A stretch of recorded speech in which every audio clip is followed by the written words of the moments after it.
Геймър. Посел на Христо Христов, братът на Мими Христова от Първоконечанска църква в град София.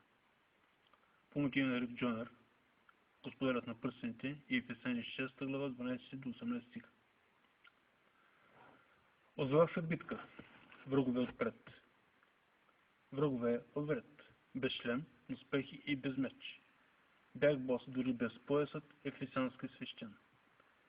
От небето като дим се чува с голям вой, димучен свях и мрачен поглед от окото на Моргот.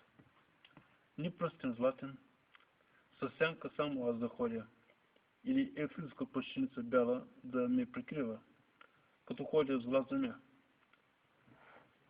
Без сила пауър, без левел, без ресурси, в ръцете стискам да отмала книга кучи, сумачка на колица.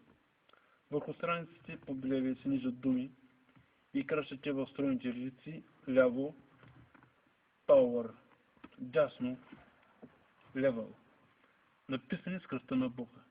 Що умря? Отпечатан с дълбок печат от пресата на Голготският кръст. Дърво, изпълнено с печал,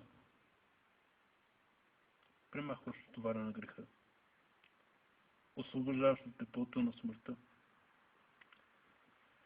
и дърващо с любовта на Бог и Неговото славно възкресение.